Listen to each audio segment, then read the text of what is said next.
오늘 말씀의 제목은요, 정신 차려 이 친구야, 두 번째 시간입니다. 오늘 말씀의 제목은 정신 차려 이 친구야, 두 번째 시간을 가지고 우리 함께 말씀을 나누고자 합니다.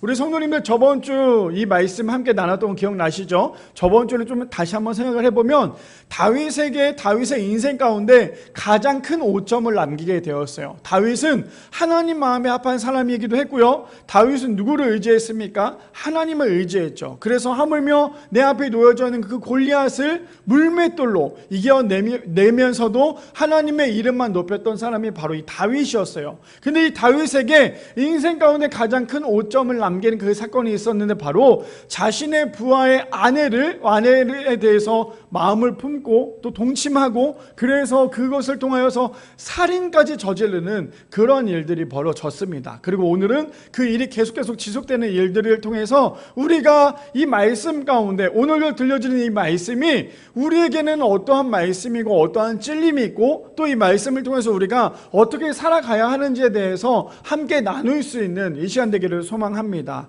이제 우리 성도님들, 내일이 무슨 날입니까? 내일이 우리 미랄교회가 생기고 처음으로 하는 정교인 수련회예요. 우리 성도님들은 어떻게 한 주 동안 보내셨어요? 제가 저번 주에 기도회 때 그 얘기했던 거 기억나십니까? 이번 한 주간은 정말 긴장하셔야 되고, 이번 한 주간은 어떠한 죄로부터 멀리 하시고, 이번 한 주간은 정말 기도하는 마음으로 이번 수련을 준비하십시오 라고 말씀을 드렸어요. 그렇게 준비하셨습니까? 아마 그렇게 준비하셨을 거라 저는 믿습니다. 저도 이번 한 주 동안에는 교회 사무실에 앉아서, 또 여기 앞에 앉아가지고 기타를 치면서 혼자 수련회에 대해서 막 그림을 그려가면서 수련회가 어떻게 진행이 될 건지에 대해서 말씀을 준비하면서, 또 하루에 한 편씩 말씀을 하나하나 정리해가면서, 또 수련회의 처음부터 마지막까지의 그 말씀을 이어서 가는 그 말씀을 준비하는 가운데 제 마음이 얼마나 더 뜨겁고 얼마나 감사했는지 몰라요.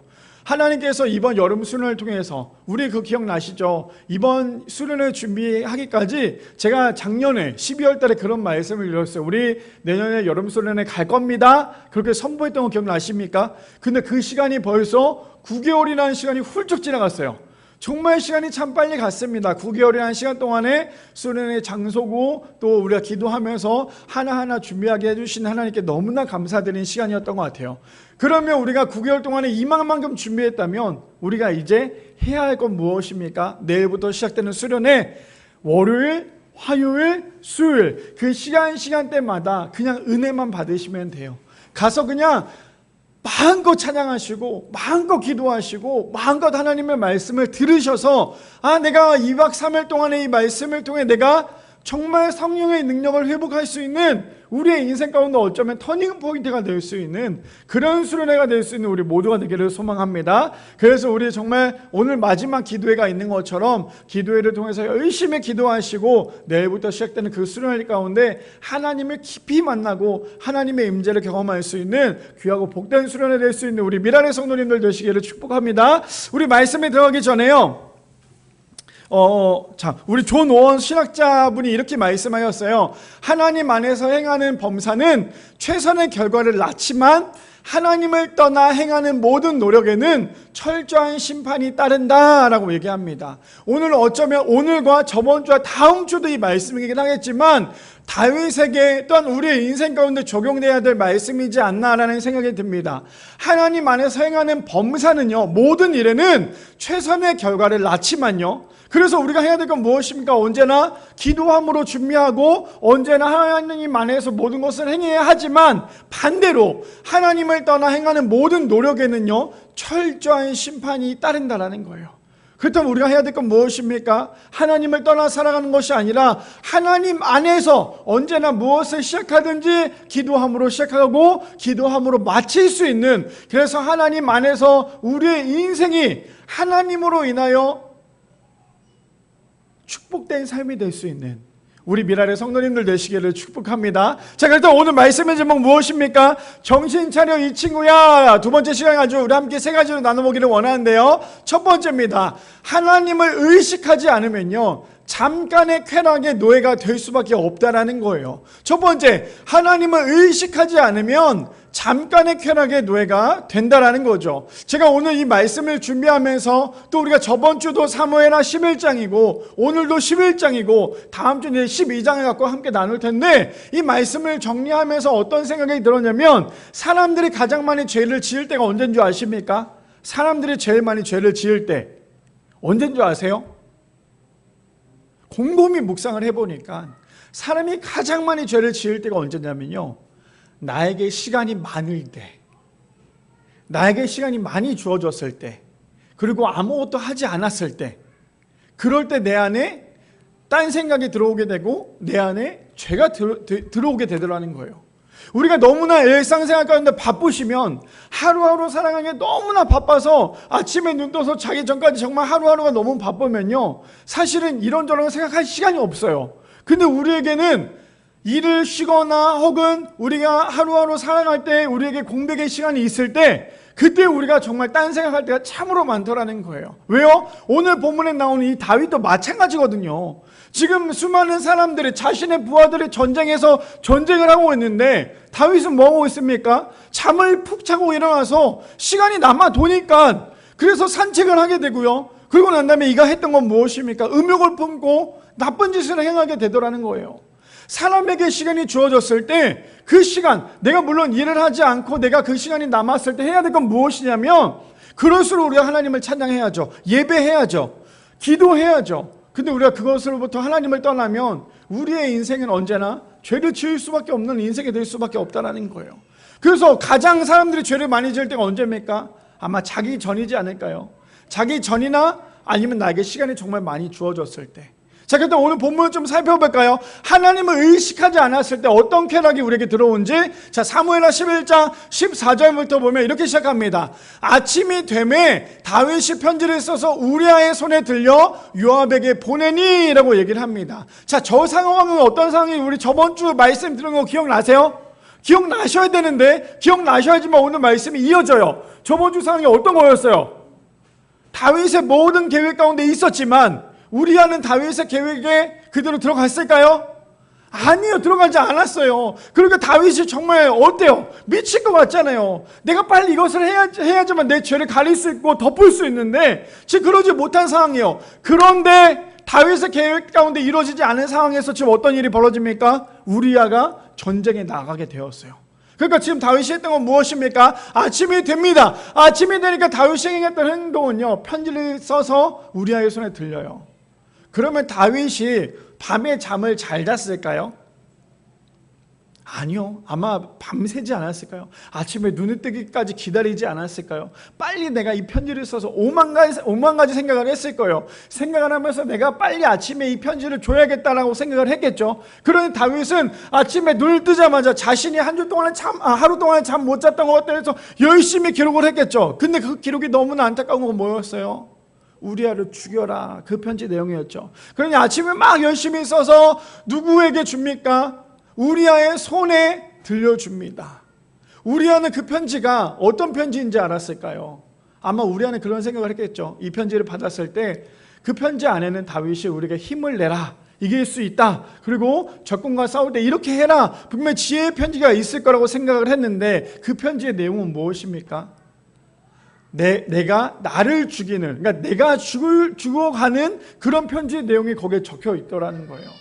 그런데 이 우리아는요, 그 편지를 누구에게 줍니까? 요압에게 이제 보내게 됩니다. 자, 볼까요? 15절 말씀. 15절에 보니까 그 편지에 써서 이르기를, 너희가 우리아를 맹렬한 싸움에 앞세워두고 너희는 뒤로 물러가서 그로 맞아 죽게 하라 하였더라. 어떤 내용이에요?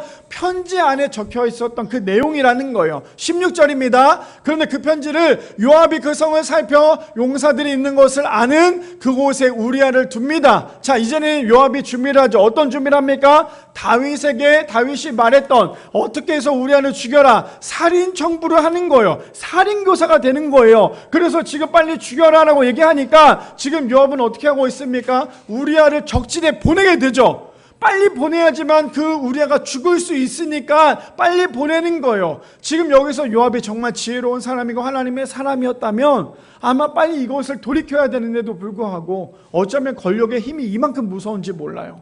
이 권력이라는 게 사람을 아예 짓밟아요. 권력을 통해서 사람을 죽게도 만들고요. 그런 모습을 지금 여기서 이 본문에서 나와 있다는 거죠. 자, 17절 볼까요? 17절 보니까 그 성 사람들이 나와서 요압과 더불어 싸울 때에 다윗의 부하 중 몇 사람이 엎드려 햇사람 우리아도 죽으니라. 지금 우리아 한 명을 죽이기 위해서 거기 있었던 주변에 있던 모든 부하들도 함께 죽었다고 얘기하고 있어요. 하나님의 일은요, 사람을 죽이지 않아요. 사람을 살리는 거예요. 반대로 사람의 일은 어떤 것입니까? 사람의 이기적인 일은요, 언제나 사람을 살리는 게 아니라 사람을 죽이는 게 사람의 일이에요. 우리가 직장을 다녀봐서나 또 일을 해보면 어떻습니까? 우리가 교회에서도 마찬가지예요. 하나님을 떠나면 자꾸만 사람을 뭉개버리려고 하는 게 사람의 마음이라는 거예요. 지금 어떻습니까? 다윗은 자신의 죄를 덮기 위해서, 가리기 위해서 했던 것은 결국 자신의 부하들, 많은 부하들을 죽였고요. 가장 좋아했던 우리아도 그 전쟁통에서 죽게끔 만들었다는 거예요. 어쩌면 자신의 인생에서 가장 큰 손해이지 않았을까요? 근데 다윗은 그런 죄까지도 서슴없이 했던 이유는 무엇이냐면 하나님을 떠나니까요. 자신의 그 죄를 가리기 위해서 자신의 권력을 가지고 그 한 사람을 죽이는 모습을 오늘 우리는 본문을 통해서 볼 수 있더라는 거예요. 자신에게 들어왔던 요만큼의 그 쾌락이 결국 그 쾌락과 그 유혹 때문에 결국 자기 자신을 무너뜨릴 수밖에 없다라는 거죠. 다윗은 어떤 사람입니까? 하나님께 정말 하나님의 이름으로 전진하며 싸웠던 사람이 다윗 아닙니까? 그랬던 다윗도요, 하나님을 잠깐 의식하지 않자 그에게 했던 행동은 하나님이 가장 싫어하는 그 악한 죄를 저지르는 것이 이 다윗의 모습이더라는 거죠. 자, 18절 볼까요? 그 전령에게 18절이요. 요압이 사람을 보내 그 전쟁의 모든 일을 다윗에게 보고하이세 라고 얘기합니다. 이제 어떤 일이 벌어졌는지 아십니까? 이제 우리아가 죽었어요. 죽었으니까 요압이 행했던 건 무엇입니까? 이제 다윗에게 얘기했던 그것을 요압이 행하고 난 다음에 결과가 나타나니까 이제 전령을 통해서 보냅니다. 그런데요, 19절 보니까요, 이렇게 얘기하죠. 그 전령의 명령어가 이르되 전쟁의 모든 일을 내게 왕께 보고하기를 마친 후에 20절이요. 혹시 왕이 노하여 내게 말씀하시기를 너희가 어찌하여 성에 그처럼 가까이 가서 싸웠느냐? 그들이 성 위에 쏠 줄 알지 못하였느냐라고 얘기해요. 무슨 말이에요? 다윗이 혹 그럴 리는 없겠지만 혹 다윗이 왜 그렇게 싸웠냐? 왜 그렇게 우리아를 죽였냐? 혹 만약에 이렇게 얘기한다면 지금 어떻게 얘기하라고 말하는지 볼까요? 21절에 이렇게 얘기합니다. 요르베셋의 아들 아비멜렉을 쳐 죽인 자가 누구냐? 여인 하나가 성에서 맷돌 윗짝을 그 위에 던짐에 그가 데베스에서 죽지 아니하였느냐? 어찌하여 성에 가까이 갔더냐? 하시거든. 그 다음부터 이렇게 얘기하는 거예요. 그런데 아무리 다윗이 얘기했을 때 이렇게 한마디 하면 모든 게 끝나. 그게 뭔지 아니? 이거야. 잘 봐. 내가 말하기를 왕의 종 햇사람 우리아도 죽었나이다 하라. 어떠한 문제가 일어난 게 중요한 게 아니라 이 요압은 알았을 거예요. 어떤 걸 알았을까요? 이 우리아가 죽었다라는 말 한마디만 하면 다윗의 마음이 금세 풀리거나 혹은 다윗이 아주 좋아할 거라는 것을 요압은 알았을 거예요. 왜요? 요압은 그 편지를 봤잖아요. 그 일을 행했잖아요. 해냈잖아요. 그 해낸 게 무엇입니까? 사람을 죽였잖아요. 전쟁통에서 죽였잖아요. 합법적으로 죽였잖아요. 내가 그 사람을 죽인 게 아니라 전쟁통에 나가게 해서 합법적으로 죽였으니까 이 요압은 할 말이 있는 거예요. 그러니까 그 전령에게 뭐라고 얘기해요? 혹시 만약에 다윗이 왜 그렇게 전쟁을 했고 왜 그렇게 했고 왜 많은 사람을 죽였냐라고 얘기했을 때 이렇게 한마디만 하면 돼. 당신의 부하 우리아가 죽었습니다. 지금 요압은 모든 정답을 알고 이 누구에게 얘기하고 있어요? 그 전령에게 다윗에게 가서 전해라 라고 얘기하고 있어요. 이 말이 우리가 봤을 때 어떻게 들리십니까? 이 사람이 교만하면요, 사람이 하나님을 떠나면요, 이게 지혜가 되지 않아요. 절대 지혜가 되지 않아요. 내가 이렇게 뱀처럼 지혜롭지가 아니라 그 지혜롭다고 생각하는 그것이 결국에는 어떤 것이 되냐면 오늘 본문 마지막에 나오겠지만 여호와 보시기에 악하였더라라고 얘기해요. 근데 우리 성도님들 오늘 본문을 보면서 어떤 마음이 드십니까? 우리에게는 사실 근데 항상 하나님께 기도할 때 그런 마음으로 기도하자. 아마 여기 앉아 계신 모든 성도님들 저 포함해서 다 똑같을 거예요. 어떤 건지 아세요? 우리가 하나님께 기도할 때 하나님의 마음을 알기 바라고 기도하기는 보다 우리가 항상 하나님께 기도할 때는 내가 정말 원하는 거 이미 답을 정해놓고 하나님 이거 해주세요. 그래서 하나님께서 그것을 해주시면 하나님은 정말 살아계시는군요. 근데 이 답을 정해놓고 하나님께 기도했는데 하나님께서 이것을 응답하지 않으면 내가 하나님 이렇게까지 믿었는데 하나님 어떻게 이럴 수 있습니까? 이렇게 원망하는 게 우리의 모습 아닐까요? 어쩌면 오늘 본문에 나오는 이 다윗도 요압도 하나님을 떠나니까 자신이 이미 답을 정해놓고 행했던 행동들이 이러한 모습이지 않았을까요? 잠언 말씀 볼까요? 잠언 말씀 보니까요 16장 18절에 이렇게 얘기합니다. 교만은 패망의 선봉이요 거만한 마음은 넘어짐의 앞잡이니라 라고 얘기합니다. 그래서 우리가 해야 될 건 무엇이에요? 절대 교만해서는 안 돼요. 언제나 겸손해야 돼요. 우리 교회 성도님들 제가 너무나 감사한 건 뭐냐면 우리 두 분의 장로님들 계시고 권사님 계시고 집사님들 계시지만 본인이 그 직분이 뭐라는 거에 대해서 절대로 내세우지 않아요. 언제나 그냥 더 겸손하게 신앙생활 하려고 하고 언제나 더 순종하며 나가시는 모습을 볼 때마다 제가 얼마나 도전이 되는지 몰라요. 근데 오늘 본문에 뭐라고 얘기해요? 교만은 패망의 선봉이래요. 공동체가 무너지는 가장 큰 원인이 무엇인 줄 아십니까? 나 잘났어 나 잘났어 나 잘났어 라는 말이 나오는 그 순간 그 공동체는 무너질 수밖에 없어요. 이번 수련회도 마찬가지입니다. 우리 성도님들 이번 수련회 때 정말 재밌는 것들이 많이 준비되어 있고 은혜 받는 자리도 준비가 되어 있어요. 그 우리 성도님들이 해야 될 건 무엇입니까? 이것보다 이렇게 했으면 더 좋았을 텐데 식사 이거 밥 먹기보다 차라리 이 밥을 먹었으면 더 좋았을 텐데 이 커피보다 이 커피가 더 좋았을 텐데 이 첫날에 윷놀이가 있어요. 어저께 우리 아내가 윷놀이 판을 그렸어요. 제가 이 말씀을 준비해서 제가 굉장한 찔림이 있네요. 갑자기 어제 저희 아내가 엄청 큰 판 이제 우리가 내일 가서 윷놀이 할 판인데 하얀색 이 판에다가 그림을 그렸어요. 처음에 그림을 열심히 윷놀이판을 그렸는데 제가 그러지 말아야 되는데 거기다가 대고 뭐라고 얘기했냐면 어쩜 이렇게 하나도 안 맞추고 동그라미도 제각각이고 어떤 동그라미 이만한데 어떤 동그라미 요만하고 어쩜 이렇게 그릴 수가 있어. 그 얘기를 한마디 하니까 우리 아내가 그럼 당신이 좀 하지 그 얘기를 하는 거예요. 그러면서 그 판을 뒤집더라고요.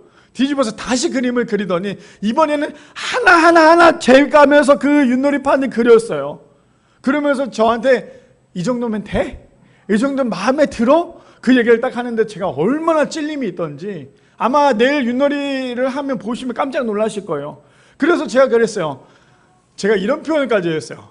이렇게 망하게 그리면 어떡해? 그랬더니 망한 게 뭐야 도대체? 라고 얘기했는데 제가 마지막에 뭐라 그랬냐면 이렇게 아무리 이쁘게 그렸어도 내일 분명히 우리 윷놀이 할 때는 이 망한 판에다가 분명히 윷놀이 할 거라고 그러니까 굳이 그리지 말라고 얘기했어요. 제가 무슨 말을 하고자 하냐면 맡겼으면요 그대로 행할 수 있도록 맡기도록 냅둬야 돼요. 근데 그렇지 않고 계속 옆에서 참견하고 계속 옆에서 이야기하잖아요.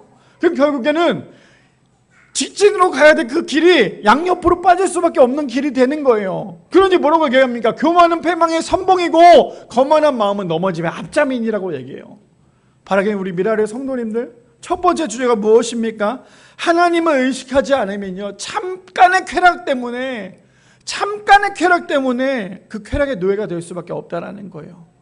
그 쾌락의 노예가 되는 것이 아니라 하나님을 언제나 의식하여 하나님 앞에 설 수 있는 우리 미랄의 성도님들 되시기를 축복합니다. 두 번째입니다. 두 번째 이렇게 얘기하죠. 하나님을 의식하지 않는 자신의 계획은요 악한 성취가 된다라는 거예요.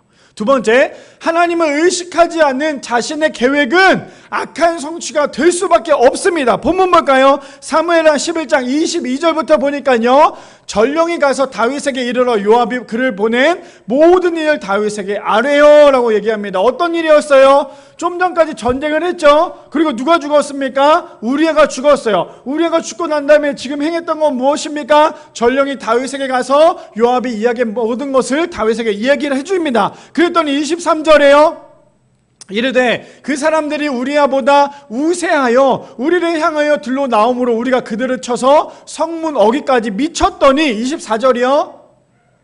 활 쏘는 자들이 성 위에서 왕의 부하들을 향하여 쏘매 왕의 부하 중 몇 사람이 죽고 왕의 종 햇사람 우리야도 죽었나이다 하니. 저 말을 들었을 때 다윗이 전쟁통에 나갔을 때 그 제자들이 나갔을 때요, 다윗은 어떤 마음으로 그 전쟁 가운데 있어야 될까요? 첫 번째, 우리 부하들이 한 명도 죽지 않고 그 전쟁에서 이길 수 있도록 하나님께 기도한다. 두 번째, 빨리 보고 싶지 않은 우리가 죽었으면 하는 마음으로 기도한다. 어떤 마음으로 기도했을까요?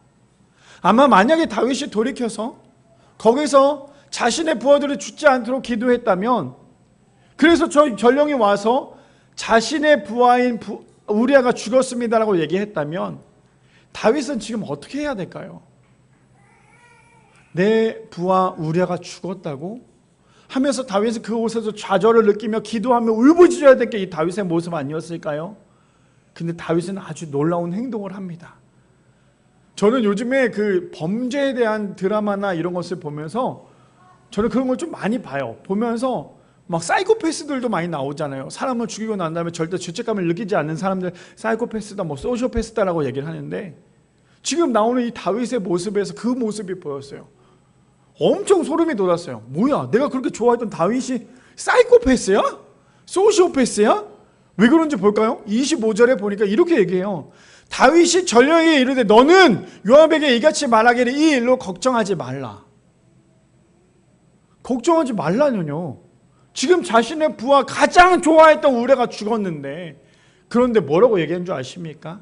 있잖아, 칼은 이 사람이나 저 사람이나 삼켜 그 성을 향하여 더욱 힘써 싸워 함락시키라 하여 너는 그를 담대하게 하라 하니라.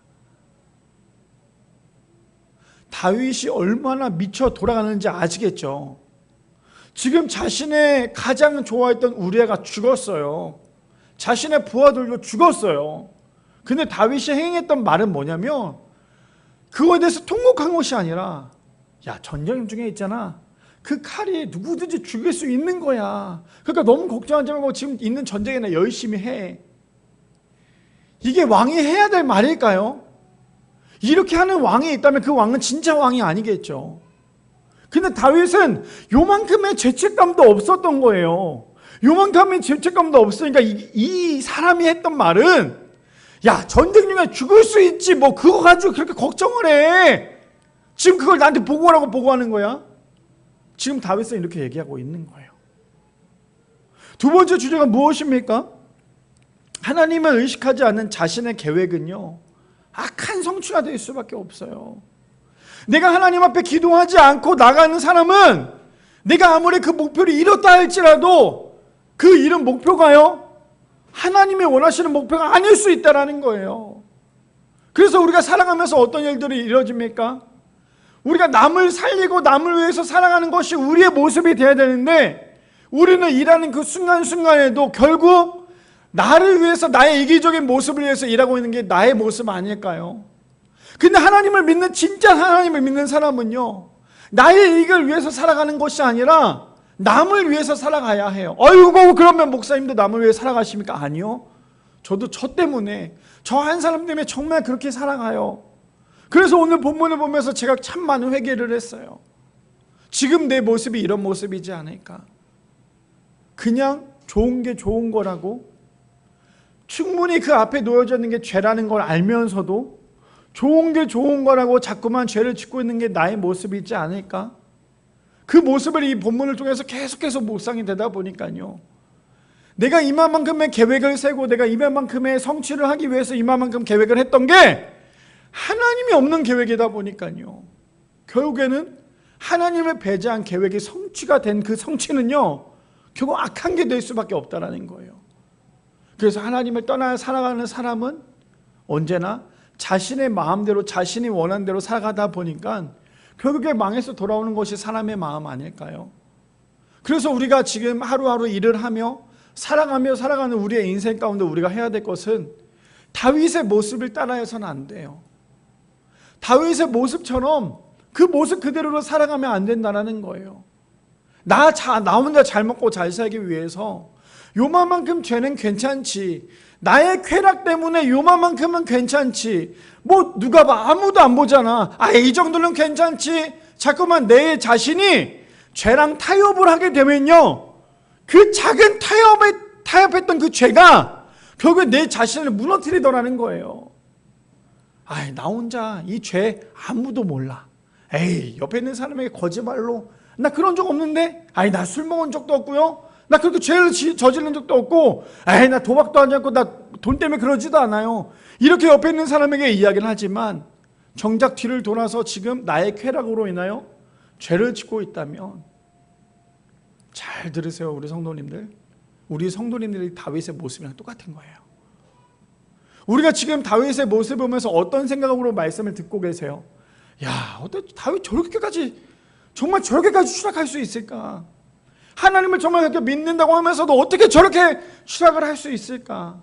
지금 다윗의 모습을 보면서 우린 그런 마음이지 않습니까? 근데 다윗만 그런 게 아니에요. 지금 우리의 모습도 똑같아요. 그 작은 죄로부터 타협을 하게 되면, 자꾸만 죄가 나에게 돌아오는데 그 죄로부터 우리가 타협을 하게 되면요, 우리는 끊임없이 다윗보다 더 심하게 추락을 할 수밖에 없다는 거예요. 쾌락으로 인하여서 짓는 죄는요, 사람들이 보기에는 몰라요.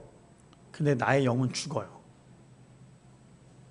성령 충만한 사람이 될 수가 없다라는 거예요.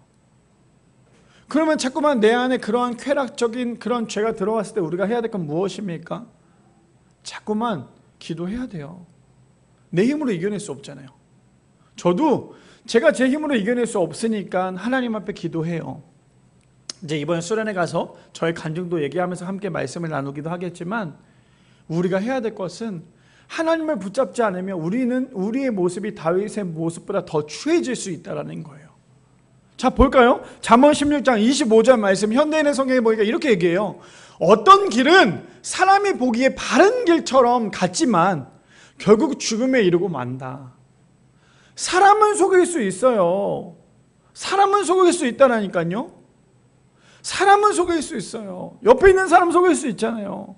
전화하면 그 사람이 다 알아요. 그 사람이 어떤 죄를 짓고 있는지. 그러니 그 사람에게는 속일 수 있어요. 내가 오늘 지금 말씀도 보고 있고 내가 지금 이렇게 열심히 하나님 예배하고 있어요 라고 하면서 정작 지금 내 앞에 놓여져 있는 건 죄라면, 사람은 속일 수 있지만요, 그 속임 때문에, 자 보세요, 지금 내가 앞에 놓여져 있는 죄를 범하고 있는 것도 죄죠? 전화로 거짓말하고 있는 것도 죄예요? 그럼 나는 죄가, 작게 시작했던 그 죄가 점점 더 커지는 거예요. 그래서 뭐라고 얘기해요? 어떤 길은 사람이 보기에는 바른 길처럼 보여요. 그냥 우리가 듣기에는 정말요? 그러시구나 라고 얘기하는데, 그 길이 죄의 길이라면 결국에 뭐래요? 결국 죽음에 이르고 만다라고 얘기해요. 우리 성도님들 오늘 말씀을 들으면서 어떤 마음으로 들으세요? 정말 심각한 거예요. 자꾸만 죄를 떨쳐내지 않으면요, 우리가 하나님을 온전히 바라볼 수 없어요. 아주 쉽게 그림을 그리자면, 내가 있잖아요, 하나님이 여기 계세요. 근데 자꾸 죄라는 벽이 나를 가리고 있으면요, 하나님이 안 보여요. 나는 하나님을 예배한다고 하고 있지만 죄라는 벽이 자꾸만 하나님과 나 사이를 가리고 있으면 하나님이 안 보여요. 그럼 뭐합니까? 옆에 있는 죄들을 계속 찾고 있잖아요. 다른 것으로 만족하기 위해서. 그래서 빨리 이 죄를 허물어야 돼요. 이 죄의 벽을 허물어야 돼요. 그래야지만 우리가 하나님을 바라볼 수 있기 때문이에요. 두 번째 주제가 무엇이었습니까? 하나님을 의식하지 않는 자는 결국 어때요? 자신의 계획이 아무리 훌륭하게 성취가 된다 할지라도 그 계획은요, 악한 성취가 될 수밖에 없는 거예요. 바라기는 우리 미랄의 성도님들, 하나님 없이 우리의 계획을 성취하는 것이 아니라 내 계획이 혹시 부족하고 넘어진다 할지라도 하나님으로 인하여 하나님께 모든 것을 맡길 때에 나의 계획이 은혜롭게 성취가 될 수 있는 우리 미랄의 성도님들 되시기를 축복합니다. 다윗처럼 넘어지지 마세요. 그러면 일어나기가 너무 힘들어요. 자, 마지막 세 번째입니다. 마지막 세 번째, 하나님은 우리의 모든 것을 아시기 때문에 죄로부터 돌이켜야 한다라는 거예요. 그래서 핵심입니다. 하나님은요, 우리의 모든 죄를 모르시는 것이 아니라 모든 죄를 아십니다. 그래서 우리가 해야 될 것은 죄로부터 돌이켜야 하는데요. 본문 볼까요? 26절 볼까요? 이렇게 얘기합니다. 우리아의 아내는 그 남편 우리가 죽었음을 듣고 그의 남편을 위하여 소리내어 우니라. 지금 어떤 장면인지 아시겠죠? 지금 소문이 났죠. 어떤 소문이 납니까? 전령으로부터 이야기가 들려왔어요. 어떤 거요? 전쟁 중에 우리아가 죽었대. 들으니까요, 우리아의 아내가 지금 어떤 일을 벌여줍니까? 자신의 남편이 죽은 것을 알고 난 다음에 소리내어서 울기를 시작을 합니다. 그런데요, 27절 마지막 절에 그 장례를 마치며, 어떤 장례요? 우리아의 장례, 혹은 그 수많은 그 부하들의 장례를 마쳤겠죠. 장례를 마치고 난 다음에 다윗이 사람을 보내 그를 왕궁으로 데려오니 그가 그의 아내가 되어, 누가 누구예요? 우리아의 아내가 이제 누구의 아내가 됩니까? 다윗의 아내가 됩니다. 그에게 아들을 낳으니 다윗이 행한 그 일이 여호와 보시기에 악하였더라. 우리가 27절을 잘 살펴보세요. 어떠한 내용인지. 저 사건을 몰랐던 사람들, 지금 누구만 알아요? 요압은 알고 있잖아요. 그렇죠? 요압은 알고 있어요. 근데 다른 사람들 모르잖아요. 근데 우리아가 죽었어요. 우리아가 죽고 난 다음에 다윗이 우리아의 아내를 데리고 와서 자신의 아내로 삼았어요. 그러면 주변에 있었던 모든 백성들이 다윗의 모습을 봤을 때 어떤 모습일 것 같아요? 야, 진짜 다윗은 왕 중의 왕이구나 생각하지 않았을까요? 왜요? 자신이 아꼈던 그 부하의 아내가 홀로 남게 되었고 남편이 잃었던 그 슬픔에 빠졌던 그 아내를, 이 다윗의 그 큰 그릇이 그 아내를 데리고 자신의 아내로 삼았다는 건 한 생명을 또 품어주는 다윗은 위대하구나라고 수많은 백성들이 생각하지 않았을까요? 그렇게 그려지지 않으세요? 지금 모습을 보면. 그러니 사람들은 어떤 마음이 들겠어요? 와, 역시 내가 섬기는 그 다윗 왕은 정말 대단한 왕이구나. 이게 다윗이 사람들에게 보여주려고 했던 그 악한 죄였어요. 다윗은 이것을 통하여서 자신이 정말 위대한 왕이라는 것을 대해서 비추고 싶었는데, 하나님은 다윗의 죄를 아시고 뭐라고 말씀하십니까? 그 일이 여호와 보시기에 악하였더라. 오늘 본문 스토리를 좀 살펴보면 어떠한 내용인지 아시겠어요? 다윗의 그 추한 죄를 좀 잘 살펴보실 수 있으시겠어요? 장례가 끝나고 다윗이 사람을 보내요. 그 왕궁에 정말 너무나 슬퍼하고 너무나 울고 있었던 우리아의 아내를 데리고 와서 자신의 아내로 삼고 있던 이 다윗의 마음에 사람들은 대단하다라고 얘기하겠지만 하나님 보시기엔 그게 악한 거예요. 사람이 봤을 때는 정말 위대하고 대단하다고 생각하지만요, 하나님 보시기에 악한 거면 그건 진짜 악한 거예요.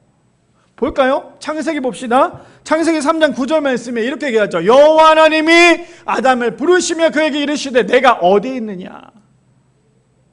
지금 하와와 아담이 죄를 짓죠. 그걸 감추기 위해서 하나님을 피해 있었어요. 자신이 지었던 죄가 뭔데요? 선악과를 따먹었잖아요.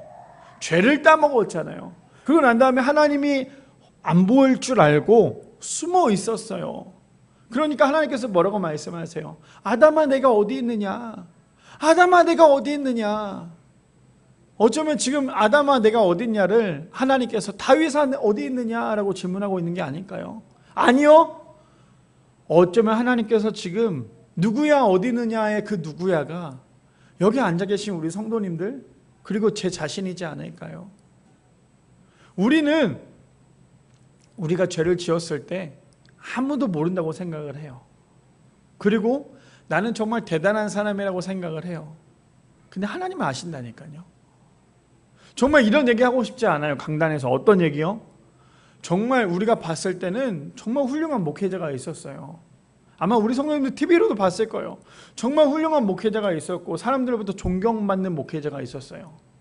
근데 그 목회자가 성 스캔들로 인하여서 한번 무너지니까요, 사람들이 봤을 때 정말 위대한 사람이다 라고 얘기해요. 저도 그분의 책을 참 많이 봤거든요, 예전에. 그래서 그 책을 많이 봐서 그 책을 막 열심히 제 블로그에도 써기도 했고, 하물며 그 교회 탐방을 가서도 막 했었어요. 근데 그 스캔들이 터지자마자 제 블로그가 문을 닫았어요. 일주일 동안에. 왜냐면 사람들이 제 블로그에도 욕을 엄청나게 적어놨어요. 막 너는 아직도 분별하지 못해서 이 책이 위대하다고 생각하느냐 이러면서 막 제 블로그에 욕을 해놨고, 제가 일주일 동안 그 블로그를 문을 닫고 그 글을 삭제했어요. 무슨 말이냐, 사람들이 봤을 때는 저 목사님이 정말 위대하고 대단한 분이라고 생각을 했는데, 그 사람이 만약에 사람들로부터 그 죄가 들춰나지 않았다면, 아니 어쩌면 하나님께서 그 죄를 들춰내시지 않았다면, 그 목회자는 끊임없이 자신의 쾌락 때문에 많은 성도들에게 피해를 줬을 거예요. 무슨 말이에요? 우리도 마찬가지라는 거예요. 우리도 자꾸만 내 안에 그 죄, 그 쾌락으로 인하여 그 죄가 나를 자꾸만 집어삼키고 있는데, 자꾸만 그것에 대해서 우리가 이겨내지 못하고 그 죄로부터 떠나지 못하면요, 결국 오늘 다윗처럼 사람들 봤을 때 와, 저분, 저 장로님 정말 훌륭하신데, 저 집사님 정말 훌륭하신데 라고 얘기하고 있는데, 그 안에 있었던 그 죄는 사람들은 보지 못하지만 하나님은 보고 계신다라는 거예요. 그래서 우리가 해야 될 건 무엇입니까? 사람들이 보이지 않는 죄라 할지라도 하나님은 보고 계신다라는 거. 그래서 그 죄로부터 우리가 해야 될 건 무엇입니까? 아니, 우리가 어제까지 죄를 지었다고 한번 생각해 봅시다. 그럼 오늘 말씀을 들었다면, 오늘 이 설교를 듣고 있다면 지금부터 끊어내세요. 끊어내시고 하지 마세요. 그리고 하나님께 부탁하세요. 날 좀 도와달라고. 내가 내 힘으로 이 죄를 이겨낼 수 없다고, 내가 내 힘으로 이 쾌락을 이겨낼 수 없다고, 하나님 나를 좀 붙잡아 달라고. 지금 이 모습이 다윗으로부터 나와야 될 모습이었는데도 불구하고 다윗은 끊임없이 자신의 권력과 힘으로 그 모든 것을 눌렀던 사람이 이 다윗이었어요. 다윗은요, 처음에 아무것도 가지지 못했을 때, 그냥 목동이었을 때, 다윗은 누구로부터 존경도 받지 못했을 때 하나님이 선지자를 보내서 다윗을 왕으로 세웠잖아요. 아무것도 없었던 다윗은요, 하나님만 의지하며 살았던 사람이었어요. 그 소년이었던 다윗이 하나님의 만군의 여호와의 이름으로 전쟁에 나갔던 것도 다윗의 믿음이었어요. 아무것도 없으니까 다윗이 하나님께 계속 기도하고 매달렸던 사람이었어요. 근데 다윗이 다 가졌잖아요. 왕이 되니까 권력도 갖고 돈도 갖고 명예도 갖고 모든 걸 가지니까요, 다윗이 행했던 행동은 자신이 가졌던 모든 걸 가지고 죄를 범하는 거에 앞장섰던 사람이 다윗이었다는 거예요. 그래서 우리 성도님들, 내가 돈이 너무 없다고, 내가 가진 게 너무 없다고 너무 좌절하지 마세요. 우리가 없을수록 우리가 하나님께 더 매달릴 수 있어요. 근데 진짜 은혜인 사람 뭔지 아십니까? 있으면 있을수록 더 매달리는 사람이에요. 그 사람이 우리 모두가 되기를 소망합니다. 그 사람이 우리 모두가 되기를 소망합니다. 없을 때도 매달리시고 있을 때도 매달려서 정신 차려 이 친구야, 이 말이 계속 반복되지만 남에게 하는 이야기가 아니라 지금 여기 앉아 계신 모두에게, 나에게, 저에게, 여기 앉아 계신 성도님에게 하나님께서 말씀하세요. 야야, 정신 차려. 정신 차리라고. 그 이야기를 들었을 때 바짝 정신 차려서 사람을 속일지언정 하나님을 속이지 못하는 우리 모두가 하나님 앞에 나와 기도하며 나갈 수 있는 우리 미라의 성도님들 되시기를 간절히 축복합니다.